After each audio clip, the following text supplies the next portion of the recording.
అందరికీ నమస్తే అండి. మీ అందరికీ కూడా ముక్కోటి ఏకాదశి శుభాకాంక్షలు. ఇక ఈ ముక్కోటి ఏకాదశి పండుగ వెనువెంటనే కూడా మనకి పెద్ద పండుగైన భోగి సంక్రాంతి కూడా వస్తుంది. మరి ఈ పండుగల కోసం మనం చేసుకోవాల్సిన కొన్ని ఏర్పాట్లు, మరి ముక్కోటి ఏకాదశి పూజని మన ఇంటిని ఆ వైకుంఠంగా మార్చుకొని స్వామివారికి ఆహ్వానం పలికి చేసుకుని అతి ముఖ్యమైన పండుగ. మరి అన్ని ఏకాదశులు చేసినా చేయలేకపోయినా ఈ ఒక్క ఏకాదశికి చేస్తే 3 కోట్ల ఏకాదశులు పూజ చేసి ఉపవాసం ఉండి ఆచరిస్తే నియమాలు ఎంత ఫలితమైతే వస్తుందో ఈ ఒక్క ఏకాదశి పూజ చేస్తే అంత ఫలితం వస్తుందని పెద్దలు చెప్తూ ఉంటారు. మరి అటువంటి ముక్కోటి ఏకాదశికి మనం కూడా కొన్ని పనులన్నీ ముందుగా చేసుకోవటం వల్ల, కొన్ని ఏర్పాట్లు చేసుకోవడం వల్ల పూజని ప్రశాంతంగా దేవుని మీద ధ్యానంతో చేసుకోగలుగుతాము. మరి అటువంటి కొన్ని పూజా ఏర్పాట్లు ఏంటి అనేది చూద్దాము. ముందుగా స్వామివారి చిత్రపటాన్ని అందంగా అలంకరణ చేసి పెట్టుకోండి. ఆల్రెడీ మనకి పెద్ద పండుగ కూడా వెంటనే రావడంతో చాలామంది పండగ పనులు ఇంటిని క్లీనింగ్ చేసుకోవడం, పూజా గదిని క్లీన్ చేయడం ఇవన్నీ చేసుకునే ఉంటూ ఉంటారు. అటువంటి వాళ్ళందరూ ఎలాగో పూజా గదిని శుభ్రం కూడా చేసుకుని ఉంటారు కదా. ఒకవేళ చేయకపోతే రేపు టైం ఉంది కాబట్టి మనకి ఎల్లుండి శుక్రవారం జనవరి 10వ తారీఖు మనకి ముక్కోటి ఏకాదశి. ఇంకా రేపైనా పూజా గదిని శుభ్రం చేసుకొని స్వామివారి చిత్రపటాన్ని ఈ విధంగా వెంకటేశ్వర స్వామి, లక్ష్మీదేవి స్వామివారి చిత్రపటం కానీ లేదా విష్ణుమూర్తి, లక్ష్మీదేవి అమ్మవారి రూపంలో ఉన్న చిత్రపటాన్ని కానీ ఉంటే ఇంట్లో అందంగా అలంకరణ చేసుకొని ఈ విధంగా పెట్టుకోండి. చక్కగా గంధము అలాగే కుంకుమ బొట్లతో మీ మనసుకి, మీ కళ్ళకి ఎంత స్వామివారిని అలంకరణ చేసుకోవటం వచ్చి మీ మనసుకి ఎంత నచ్చితే అంత అలంకరణ అనేది చేసుకోవచ్చు. ఇలా సింపుల్గా కూడా గంధం బొట్లతో ఈ విధంగా స్వామివారిని, అమ్మవారిని అలంకరణ చేసుకోవచ్చు. విడివిడిగా 2 పటాలు ఉన్నాయనుకోండి, స్వామివారిని, అమ్మవారిని, అలా నగలతో అలంకరణ చేసుకోవచ్చు. లేదంటే ఇక్కడ నేను స్క్రీన్ మీద వేసాను చూడండి, స్వామివారి చిత్రపటాన్ని అలా పూలతో కూడా అలంకరణ చేసుకోవచ్చు. ఇలా మీ మనసుకి ఎలా మంచిదనిపిస్తే, ఎలా నచ్చితే అలా అలంకరణ చేసుకోండి. ఇక మీ ఇంట్లో ఉండే ఏవైనా దీపాలు ప్రత్యేకంగా స్వామివారికి వెలిగించుకోవాలనుకున్నా, లేదా మామూలుగా మనం నిత్యంగా వెలిగించే కుందులు ఏవైనా ఉన్నా కూడా వాటన్నిటిని ఒకసారి వాష్ చేసి పెట్టేసుకొని ఈ విధంగా చక్కగా విభూది అలాగే గంధము, కుంకుమ బొట్లతో వీటిని కూడా అలంకరణ చేసి పెట్టుకోండి. మనము ఇన్ని దీపాలు వెలిగించాలి, లేదంటే ఇన్ని మట్టి ప్రమిదలు వెలిగించాలి, లేదా ఇన్ని పిండి ప్రమిదలు చేసుకోవాలి అని ఒక ఐడియా అనేది ఉంటుంది. కాబట్టి ఆ దీపాలన్నింటినీ కూడా ఈ విధంగా ముందుగా గంధం బొట్లతో నిండుగా అలంకరించుకుంటే పూజా మందిరంలో మీరు దీపారాధన చేసినప్పుడు చాలా నిండుగా ఉంటుంది.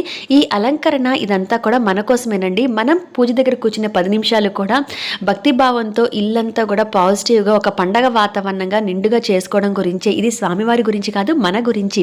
అంటే మనం పూజ చేస్తున్నంతసేపు ఆ ధ్యానం అంతా భగవంతుడి మీద పెట్టే ముందు ఈ విధంగా ఈ చిన్న చిన్న అలంకరణ, గంధం బొట్లు పెట్టుకోవడం, పూజా గదిని శుభ్రంగా ఉంచుకోవడం, సాధ్యమైనన్ని ఏర్పాట్లు అనేవి చేసుకోవటం వల్ల ఆ పూజ అంతా కూడా నిండుగా ఉండి మనసుకి ప్రశాంతంగా అనిపిస్తుంది.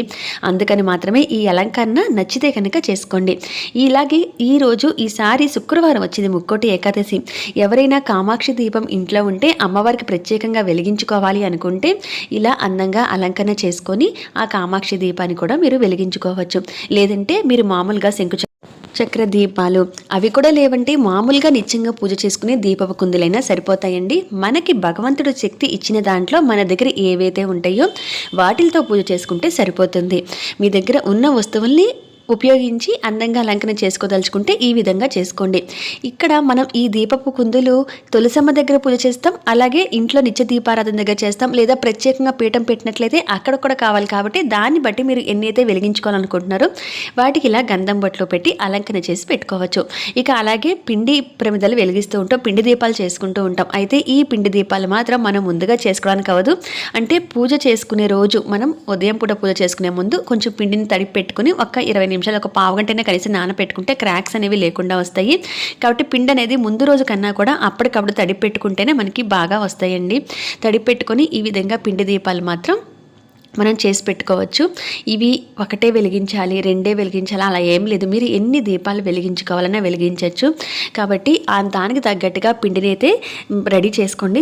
మేమైతే బియ్యాన్ని ఒకేసారి కడిగి ఆరబెట్టి ఈ విధంగా పిండిని అయితే పట్టించి ఉంచుకుంటాను నేను పిండి దీపాల కోసం. అలా చేసుకోవచ్చు. ఒకవేళ మీరు ఆ ఏర్పాటు చేసుకోలేకపోతే బయట నుంచి ఇప్పటికిప్పుడు తెచ్చిన పిండిని అయితే వాడుకోండి. ఇక తప్పని పరిస్థితులు అయితే ముందుగా అందరూ రెడీ చేయాలని లేదు. లేదా ఒక్క ప్రమిదైనా చేద్దామని అనుకుంటే కనుక ఇంకా రేపంతా టైం ఉంది కదా, కొంచెం బియ్యాన్ని చిన్న గ్లాస్ గ్లాస్ బియ్యానైనా కడిగి ఆరపోసి దాన్ని ఇంట్లో మిక్సీ పట్టైనా బాగా జల్లెడ పట్టిన తర్వాత ఆ పిండితో అయినా మనం ప్రమిదనే చేసుకోవచ్చు. కనీసం ఒకటైనా చేయాలి అనుకుంటే. ఎక్కువ పిండి కావాలనుకున్నప్పుడు ఇక తప్పదండి, బయట నుంచి అయినా తెచ్చుకోండి. ఇక్కడ ఇలా ఒక గ్లాస్ లాంటిది ఏదైనా మోల్డ్ లాంటిది తీసుకుంటే మనకి పిండి ప్రమిదలు అనేవి చాలా మనం ఏ బౌల్ కానీ ఏ గ్లాస్ కానీ తీసుకుంటే ఆ షేప్లో వస్తాయి కదా, చాలా బాగుంటాయి. చాలామంది క్రాక్స్ వస్తూ ఉంటాయి పిండి దీపాలు అంటూ ఉంటారు కదా, అటువంటి అలా చేయడం రాని వారందరూ ఇలా పిండిని కలిపేసుకున్న తర్వాత ఒక పావుగంట అరగంట అయినా పిండిని నానిచ్చిన తర్వాత ఇలా గ్లాస్లోని కొంచెము ఆ గ్లాస్లోకి కొంచెం నువ్వుల నూనె కానీ ఆవు నెయ్యి కానీ రాసేసి దాని మీద పొడి పిండిని కూడా ట్యాప్ చేసేసి ఆ తర్వాత ఇలా పిండి ప్రమిదల్ని ఆ పిండిని కలిపిన ముద్దని దాంట్లో పెట్టి ఇలా ప్రెస్ చేసుకుంటే మనకి ఆ బౌల్ ఏ షేప్లో ఉందో గ్లాస్ అనేవి ఆ షేప్లో మనకి పిండి ప్రమిదలు వస్తాయి. ఇలా కూడా అందంగా మనం పిండి ప్రమిదలు చేసుకోవచ్చు. లేదా మీకు చేతితో చేసుకోవడం వస్తే కనుక చేతితోనే చేసుకొని అలంకరణ చేసుకోండి. ఇక్కడైతే నేను ఇలా తయారు చేసుకున్న పిండి ప్రమిదలకి నామాలను పెడుతున్నాను. ఈ నామాలు కూడా నేను చేసుకున్నవే. ఇది నేను నెక్స్ట్ వీడియోలో అయితే షేర్ చేస్తాను. ఇలా తయారు చేసుకున్న నామాలు కానీ లేదా గంధము కుంకుమతో కానీ ఇలా మనం నామాలుగా పెట్టి పిండి దీపాలకి అలంకరణ చేసుకోవచ్చు. ఇలా నచ్చితే కనుక ఇవి ప్రిపేర్ చేసుకోవచ్చు అనమాట. అలా నామాలవే అందరి దగ్గర ఉండాలని లేదు కాబట్టి మనం మామూలుగా గంధం బొట్లు ఎలా పెడతామో కుందులకి ప్రమిదలకి అలాగే వీటికి కూడా అలా పెట్టేసి మనం ఆ నామాన్ని ఆ గంధంతోనూ కుంకుమతోనూ కూడా రాసుకోవచ్చు. నేను తయారు చేసుకున్న ఉన్నాయి కాబట్టి నేను పిండి ప్రమిదలకి ఈ విధంగా అలంకరణ చేశాను. కానీ ఇలా అలంకరణ చేసి పిండి దీపాలు పెట్టుకుంటే చాలా బాగున్నాయండి. నేను ముక్కోటి ఏకాదశి పూజా విధానాన్ని షేర్ చేసినప్పుడు వీటిని పెట్టారనమాట. అలానే మీరు చూసింటారు, ఒకసారి చెక్ చేయండి పూజను ఎలా చేసుకోవాలి. మరి ఈ ముక్కోటి ఏకాదశి రోజు తులసి కోట దగ్గర పూజను ఎలా చేయాలి, తులసి కోటకి ఏకాదశి రోజు చెట్లో నీరు పోయవచ్చా, ఇవన్నీ కూడా ఆ సందేహాలను తీరుస్తూ ఆ ముక్కోటి ఏకాదశి పూజా విధానాన్ని తులసి దగ్గర పూజా విధానంగా షేర్ చేస్తున్నాను. ఒకసారి చెక్ చేయండి. ఇక్కడ చూడండి పిండి ప్రమిదలు అలాగే మనం మామూలుగా వెలిగించుకోవాలనుకున్న ఇత్తడి కుందులు ఇలా వీటిని అయితే సిద్ధం చేసి పెట్టుకోండి. వీటిని అయితే ఇత్తడి కుందుల వరకు అయితే ముందుగానే సిద్ధం చేసుకోవచ్చు. ఇక అలాగే స్వామివారికి ఎంతో ఇష్టమైన పారిజాత పూలు దొరికితే కనుక ఇలా కొంచెం పూలున్నా కూడా ఆ స్వామివారి ముందు ఉంచండి. లేదంటే ఇక్కడ నేనైతే కొంచెం మాలగా కడుతున్నాను. ఒక పువ్వు సరిగ్గా ఒక పువ్వు ఉల్టాగా కడితే ఇలా కాడలు కూడా చక్కగా ఆరెంజ్ కలర్లో కనబడుతూ ఉంటాయి. సో అందుకని చెప్పి నేను ఈ విధంగా కడుతున్నాను. అమ్మవారికి స్వామివారికి కలిపి చిన్న చిన్న మాలలుగా కడుతున్నాను అనమాట. ఇలాంటి పూలు మీరు చామంతి పూలతో దండలు కానీ లేదా గులాబీ పూలతో దండలు కానీ ఇలా ఏవైనా అలంకరణకి ఉపయోగించుకోవచ్చు. ముక్కోటి ఏకాదశి అనేది స్వామివారికి ఎంత వైభవంగా దేవాలయాల్లో జరుగుతుందో మన ఇంట్లో కూడా సాధ్యమైనంత వరకు మనం ఏవైతే స్వామివారికి సమర్పించగలమో అవన్నీ కూడా ఏర్పాటు చేసుకుని ఉన్నంతలో నిండుగా చేసుకోవడానికి అయితే ప్రయత్నించండి. ఇలాంటి పూలు ఏదైనా దొరికితే మాలలుగా కట్టి స్వామివారికి అలంకరణ చేయండి. అలాగే తులసాకులు దొరికినా తులసి మాల దొరికినా స్వామివారికి తెచ్చుకోండి. ఇక్కడైతే నేను అమ్మవారికి స్వామివారికి ఈ పారిజాత మాలను ఇలా తయారు చేశాను అనమాట. అవి నేను మీకు చూపిస్తున్నాను. ఇవి చిన్న పూలు కొంచెం డెలికేట్గా ఉంటాయి కానీ ఇలా మాల కట్టుకొని వేస్తే చాలా బాగుంటాయి. అలాగే ఇటువంటి శంకుచక్ర నామాలతో మీరు ఏదైనా అలంకరణ చేసుకోవాలి అనుకుంటే తయారు చేసుకొని అలంకరణ చేసుకోండి. ఇవి అయితే తప్పనిసరి ఏం కాదు. పూజలో ఏదైనా నిండుగా బాగుంటాయి అనుకుంటే కనుక ఇలా అలంకరణ చేసుకోవచ్చు వీటిని ఉపయోగించి. ఇప్పుడు నామాలు పిండి ప్రమిదలకు పెట్టాను చూసారు కదా, ఇవే అనమాట అవి. ఇక అలాగే స్వామివారికి ప్రత్యేకంగా మీరు పూజా పీఠాన్ని ఏర్పాటు చేసినట్లయితే పీఠం మీద తప్పనిసరిగా మీరు క్లాత్ వేసినా సరే అడుగున మాత్రం పీఠానికి పసుపు రాసి ముగ్గులు వేసి మీరు పీఠాన్ని అలంకరించవలసి ఉంటుంది. అయితే ఇలా ముగ్గులు వేసినప్పుడు డైరెక్ట్గా ఇక్కడే స్వామివారిని చిత్రపటం కానీ విగ్రహాలను పెట్టి మీరు పూజనే చేసేసుకోవచ్చు. లేదంటే కనుక పైన క్లాత్ వేసినా సరే మీరు పీఠానికి కనీసం చిన్న ముగ్గైనా పెట్టి కుంకుమ బొట్టు పెట్టిన తర్వాత మాత్రమే స్వామివారిని ఉంచాలన్నమాట. ఎందుకంటే స్వామివారిని మన ఇంటికి ఆహ్వానించి ఆసనంగా ఏర్పాటు చేస్తున్నాం కనుక ఈ విధంగా సిద్ధం చేసుకోవాల్సి ఉంటుంది పీఠాన్ని. ఇక అలాగే పూజకి అవసరమయ్యే పూలు, తమలపాకులు, కొబ్బరికాయ, అలాగే అరటిపళ్ళు కానీ మరి ఏదైనా పళ్ళు కానీ ఇటువంటివన్నీ కూడా మనం ముందుగా తెచ్చుకోవాల్సి ఉంటుంది. చామంతి పూలు కానీ ఏదైనా పసుపు పచ్చని పూలు పూజలో వాడటానికైతే ప్రయత్నించండి స్వామివారికి ఈ రోజున. అలాగే పసుపు ఒత్తులు దొరికితే కనుక వాటిని దీపారాధన కోసం తెచ్చుకోండి. ఇక ముఖ్యంగా స్వామివారికి ఎంతో ఇష్టమైన తులసి పూజను మాత్రం ఈ ఏకాదశి రోజు అస్సలు మరవద్దు. ఈ తులసి కోట ఇంట్లో ఉంటే కనుక మీరు తులసి కోటను అలంకరణ ఈ విధంగా చేసుకోండి. ఒకవేళ మీ దగ్గర తులసి కోట ఆనవాయితీ లేదండి అంటే ఎలా చేసుకోవాలో నేను వీడియోలో చూపిస్తాను. ఈ తులసి కోట ఉంటే కనుక నిండుగా పసుపు రాసి ఇలా కళ్యాణం బొట్టుగా అమ్మవారిని అలంకరణ చేసి మీరు పూజని ఇక్కడ కూడా చేసేసుకోవచ్చు. అంటే ఒకవేళ నిత్య పూజా మందిరాల్లో మీకు ఎక్కువ అలంకరణ చేసి పెట్టుకోవడానికి చాలామందికి చిన్న చిన్న మందిరాలే చిన్న ఒక అరలో మాత్రమే పూజా ఫోటోలు పెట్టుకుంటూ ఉంటారు. అటువంటి వాళ్ళకి కూర్చొని చేసుకోవడానికి కుదరట్లేదు మా ఇంట్లో పూజ తులసి దగ్గర చేసుకోవచ్చు అని కూడా అడుగుతున్నారు కదా. సో అందుకని చెప్పి మీరు ఈ విధంగా తులసి కోటని సిద్ధం చేసుకొని పూజ అంతా కూడా అక్కడ చేసుకోవచ్చు. అయితే నిత్య దీపారాధన పెట్టే చోట అసలు దీపారాధన మానవద్దు. ఇక అలాగే తులసి కోట దగ్గర మనం చెంబుతో నీళ్ళైతే పెడతాము. ఆ చెంబుకు అవసరం కూడా కాబట్టి ఆ చెంబును కూడా ఈ విధంగా అలంకరణ చేసి పెట్టండి. అలాగే పూజకి రావి ఆకు దీపాన్ని కూడా ఏకాదశి రోజు వెలిగిస్తే చాలా మంచిది. నేను పూజా విధానంలో షేర్ చేసి ఉన్నాను. ఈ రావి ఆకులు తెచ్చుకోండి. అయితే దేవతా వృక్షాలు అని అంటారు కాబట్టి రావి వృక్షాన్ని ఇంటి దగ్గర మొలిస్తే మనం తీసి పడేస్తూ ఉంటాం కదా, అటువంటి దగ్గర అయితే మనం చేతితో కొయ్యొచ్చు. దేవాలయాల్లో అయితే కింద పడ్డ ఆకులు తెచ్చుకోండి, చెట్టు దగ్గర నుంచి కొయ్యకండి. విడిగా మన ఇళ్లల్లో మొలుస్తూ ఉంటే తీసేస్తూ ఉంటాం, అటువంటప్పుడు ఆకును తుంచచ్చు. కానీ దేవాలయాల్లో మాత్రం మీరు కింద పడ్డ ఆకులు అయితే తెచ్చుకొని కడుక్కొని అప్పుడు పూజకు ఉపయోగించవచ్చు, రావి ఆకు దీపాన్ని వెలిగించడానికి. అలాగే పూజారం కూడా మీరు అందరూ క్లీన్ చేసుకునే ఉంటారు. ఒకవేళ ఏదైనా పీరియడ్ ప్రాబ్లం వల్ల చేసుకోలేకపోతే ఇంకా రేపు టైం ఉంది కాబట్టి మీరు రేపు అంతా కూడా చేసుకొని ఏదో ఒక సమయంలో చేసుకొని చక్కగా అలంకరణ చేసి పెట్టుకోండి. పూజా గదిలో మీకు ఏదైనా ప్లేస్ ఉంది అంటే కనుక శంకుచక్ర నామాలు వేసుకోవడం కోసం ఈ విధంగా చిన్న స్టెన్సిల్స్ ఉపయోగించి కానీ లేదా మీ చేతితో కానీ శంకుచక్ర నామాలు వేసుకొని అక్కడైనా దీపం పెట్టి మీరు పూజ అనేది చేసుకోవచ్చు. ఇక్కడ నేనైతే పూజా మందిరంలో ఇలా చిన్నగా వేసి చూపిస్తున్నాను చూడండి. ఇలా సింపుల్గా వేసుకొనైనా అక్కడ కూడా 2 తులసి దళాలు సమర్పించి మీరు పూజ చేసుకోవచ్చు. ఎక్కడైనా మీకు పటం కానీ అటువంటివి లేకపోతే ఈ శంకుచక్ర నామాలుగా కూడా భావించి స్వామివారిగా భావించి మీరు పూజని చేసుకోవాల్సి ఉంటుంది. ఇక్కడ నా దగ్గర అయితే విష్ణుమూర్తి లక్ష్మీదేవి చిన్న విగ్రహం ఉందనమాట. ఆ విగ్రహాన్ని ఈ విధంగా పెట్టుకుంటున్నాను. మనకి ఉన్నంతలో ఎలా అయితే వెసులుబాటు ఉంటుందో అందులోనే చేసుకోండి. లేని వాటి గురించి అస్సలు బాధపడవద్దు. మనం ఎంతగా నిండుగా చేసుకోగలమో ఆలోచించి అలా చేసుకోండి. అలాగే మనం తులసి కోట దగ్గర పెట్టే చోట తప్పనిసరిగా శుభ్రం చేసుకొని అక్కడ చుట్టుపక్కల ఎక్కడా కూడా మట్టి కానీ దుమ్ము కానీ ఉండకూడదండి. ఎప్పుడు కూడా తులసి కోట దగ్గర అమ్మవారు తొందరగా నిద్రపోతుంది అని అంటారు.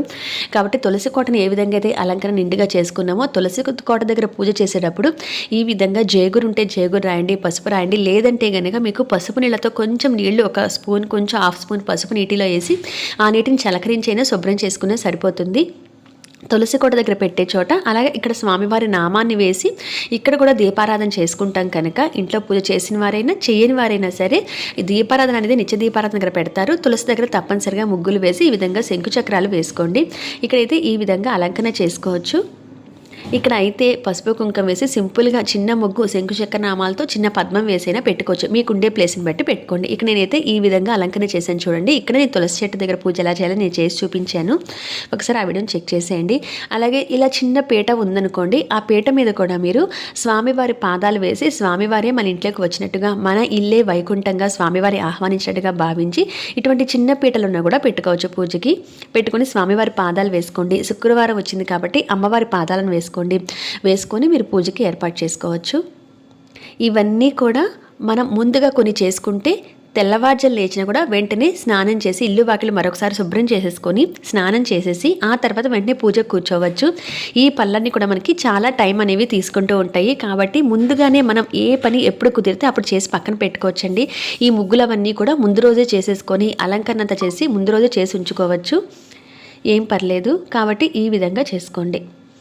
వీటిల్లో మీరు ఎంతవరకు రెడీ చేసుకున్నారనేది నాకు కింద కామెంట్ సెక్షన్లో షేర్ చేయండి. ఇక ముందు కూడా మనకి భోగి, సంక్రాంతి, కనుమ రాబోతుంది కాబట్టి చాలా వరకు అందరం కూడా ముందుగానే ఇంటిని పూజా గదిని శుభ్రం చేసుకోవటం, అలాగే పూజకు సంబంధించిన సామాన్లు కావాల్సినవన్నీ తోముకుని ఇవన్నీ చేస్తూ ఉంటాము. కాబట్టి మీకు సాధ్యమైనంత ఏర్పాట్లు అయితే చేసుకోండి. అలాగే ఇట్లా మీకు ఏదైనా తులసి కోట లేకపోతే కనుక మీరు తులసి కోట ఆనవాయితీ లేని వారు కానీ లేదా అనుకోకుండా తులసి అమ్మవారు నిద్రపోయింది రెడీగా తులసి పూజ చేసుకోవడం కోసం తులసి అమ్మవారు లేరు అని అనుకుంటే ఇలా ఏదైనా మట్టి ప్రమిద తీసుకోండి. ఇలా తులసి కోట షేప్లో ఉన్న ప్రమిద తీసుకోవచ్చు, లేదా ఇంట్లో ఉండే ఏదైనా ఇత్తడి రాగి గ్లాస్ కానీ చిన్న బౌల్ కానీ తీసుకోవచ్చు. తీసుకొని ఆ మట్టి ప్రమిదకి కూడా చక్కగా పసుపు రాసేసి తులసి కోటని అలంకరిస్తున్నట్టుగా భావించి దాంట్లో ఒక్క చిన్న స్పూన్ మట్టి పడుతుంది అంతే. ఆ స్పూన్ మట్టి వేసి మనం విడిగా పూజకు తెచ్చుకునే తులసి దళాలు ఉంటాయి కదా, ఆ దళాలని కొన్ని ఇట్లా పెట్టుకోండి. తులసి కోట ఆనవాయితీ లేనివారు ఈ విధంగా ఏర్పాటు చేసుకోవచ్చు. అప్పుడు వాళ్ళకి తులసి కోట దగ్గర పూజ చేసుకోలేదు అనే ఫీలింగ్ కూడా ఉండదు, సాధ్యమైనంత వరకు పూజను చేసుకోవడానికి వీలుగా ఉంటుంది. ఇలా చిన్న అందంగా ఉంటే తులసి కోట మనకి రెడీ అయిపోతుందండి. ఈ చక్కగా దళాలు మాత్రమే పెట్టాం కాబట్టి ఆనవాయితీ లేని వారు కూడా ఈ విధంగా ఏర్పాటు చేసుకొని ఈ తులసి కోట చుట్టూ కూడా బొట్లు అనేవి పెట్టేసి మీరు ఇంతాక ముగ్గు వేశాను కదా, ఆ ముగ్గు దగ్గర ఒక చిన్న ప్లేట్లో తులసి కోటని ఈ విధంగా పెట్టుకొని 2 పూలు పెట్టి ఇక్కడ దీపారాధన చేసి చుట్టుపక్కల ఆ దగ్గర ముగ్గు పెట్టి శంకుచక్ర నామాలు వేసి చక్కగా ఇక్కడే పూజ చేసుకోవచ్చు. లేదా ఈ చిన్న తులసి కోటని తీసుకెళ్ళి మీరు నిత్య పూజా మందిరంలో పెట్టేసుకుని ఒకేసారి పూజ అంతా కూడా అక్కడే చేసుకోవచ్చు. పెద్ద తులసి కోట అంటే మనం తేలేం, కానీ ఇలా చిన్న తులసి కోట అయితే నిత్య పూజా మందిరం దగ్గర పెట్టేసుకొని పూజ చేసుకుంటే అటు ఇంట్లోనూ అలాగే తులసి కోట దగ్గర కూడా పూజ చేసుకున్నట్టు అవుతుంది. అలాగే ఈ జనవరి 10 ముక్కోటి ఏకాదశి శుక్రవారం నాడు వచ్చిందండి. తప్పనిసరిగా ద్వారాన్ని నిండుగా అలంకరించి ఇంటి ముందు ముగ్గు పెట్టుకొని ఈ విధంగా ఇరువైపులా కూడా ఆ రోజున దీపం పెట్టండి. ఇది అస్సలు మర్చిపోవద్దండి, ద్వారలక్ష్మికి పూజ చేసుకోవడం అనేది. ఒకవేళ మీ దగ్గర రాతి గౌరమ్మ ఉంటే కనుక ఇలా అందంగా అలంకరించేసి మంగళకరం శుభకరం అండి గౌరీదేవి, కాబట్టి ఈ విధంగా అలంకరణ చేసి పెట్టుకోండి. అలాగే ఉదయాన్నే లేచేసరికి మనకి ముందు వంటగది ఎప్పుడు కూడా క్లీన్గా ఉండాలి, కాబట్టి వంటగది దగ్గర కూడా స్టవ్ దగ్గర కూడా ఎంత క్లీన్గా ఉంచుకోండి పండగ రోజు. ఇది నిత్యం కూడా మనం క్లీన్గా ఉంచాలి. అయితే పండగ రోజులో ఏదైనా నైవేద్యాలు వండటం కానీ పూజకు కానీ చేస్తుంటాం కాబట్టి పెందలాడే ఇలా తప్పనిసరిగా శుభ్రంగా ఉంచుకోండి. ఇవ్వండి మనము ముక్కోటి ఏకాదశికి చేసుకోవాల్సిన కొన్ని ముఖ్యమైన ఏర్పాట్లు. ఇన్ఫర్మేషన్ మీకు నచ్చుతుందని అనుకుంటున్నాను. ఇవి సహజంగా అందరూ కూడా ఆడవాళ్ళందరూ ఇంట్లో చేసుకునేవే, కాకపోతే ఒక చిన్న ఐడియా కోసం మాత్రమే షేర్ చేశాను. మీ అందరికీ మరొకసారి ముక్కోటి ఏకాదశి శుభాకాంక్షలు. ఇన్ఫర్మేషన్ అంతా నచ్చితే కనుక లైక్ చేయండి. పూజా విధానం కోసం ఛానల్ని సబ్స్క్రైబ్ చేయండి. మరొక మంచి ఇన్ఫర్మేటివ్ వీడియోలో మళ్ళీ కలుస్తాను. నమస్కారం.